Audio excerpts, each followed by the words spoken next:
apakah betul di Asia Tenggara ini ada banyak keturunan Rasulullah yang bahkan katanya lebih banyak daripada di Arab? Wallahu a'lam. Kalau diyakini bahwa Syekh Jubatul Kubra itu adalah keturunan Rasulullah, maka dari keluarga besar Syekh Jubatul Kubra sendiri sudah banyak sekali. Bahkan bisa lebih banyak daripada kelompok yang selama ini memang dikenal sebagai keturunan Rasulullah. Kenapa? Karena keluarga Syekh Jubatul Kubra itu datang ke Nusantara abad 14. Abad 14.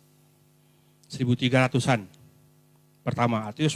Artinya sudah sekitar 7 abad yang lalu. Pertama. Yang kedua, beliau saja istrinya 4 semuanya anak raja. Istri beliau 4 dan semuanya anak raja. Artinya apa? Artinya beliau sendiri punya banyak anak yang statusnya pangeran kalau laki-laki. Yang namanya pangeran, nggak mungkin juga pangeran istrinya 1. Artinya cucu beliau pasti punya banyak istrinya juga dan banyak anaknya terus. Termasuk yang di Indonesia yang sunan-sunan yang kemudian sebagian menjadi raja. Sudah pasti raja-raja di Nusantara ini yang dari keturunan beliau banyak keturunannya. Saya bilang tadi kalau pangeran kan pasti pertama menikah lebih awal.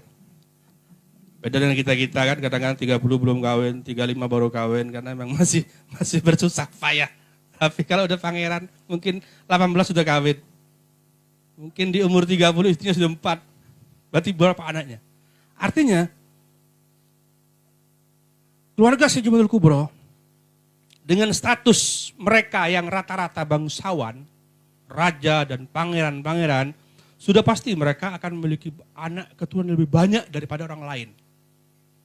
Sehingga pada generasi yang kesekian, mungkin keluarga besar beliau kemudian menjadi yang terbanyak di sebuah daerah. Contoh di Madura misalnya, di Madura. Mungkin 400 tahun lalu, Madura,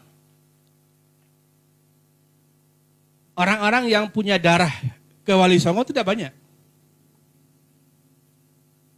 Mungkin hanya 1% misalnya. 300 tahun, 400 tahun yang lalu. Tapi ketika mereka kemudian membaur dengan orang Madura, menikah dengan orang Madura, baik menikah dengan keluarga raja, sehingga dia menjadi bangsawan, ataupun kemudian mereka menjadi kiai. Di Madura kan sampai sekarang, bangsawan dan kiai itu istrinya banyak. Sampai sekarang, bangsawan dan raja dan kiai-kiai Madura itu istrinya banyak rata-rata. Sehingga pada generasi yang kesekian, bisa jadi kemudian terbalik. Bahwa penduduk Madura yang punya darah Jubatul Kubra lebih banyak daripada yang nggak punya darah Jubatul Kubra. Dengan cara asimilasi tadi. Apalagi madhab kita selama ini yang dianut oleh para kiai adalah bahwa keturunan itu tidak harus garis laki-laki. Artinya keturunan Jubatul Kubra artinya ya mau laki mau perempuan sama saja. Sehingga otomatis dari garis perempuan pun tetap membawa darah Syekh Jubatul Kubra.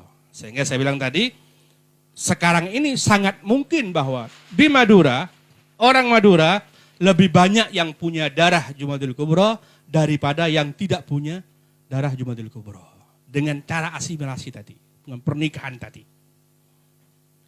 Sehingga kalau melihat ini saja, sangat mungkin dikatakan bahwa di Asia Tenggara ini banyak sekali orang-orang yang masih keturunan Nabi, namun tidak terekspos atau tidak dikenal karena memang sejak awal budaya mereka adalah mempribumi, tidak menonjolkan diri, tidak memperkenalkan diri kepada orang bahwa mereka dari garis siapa, dari terah siapa.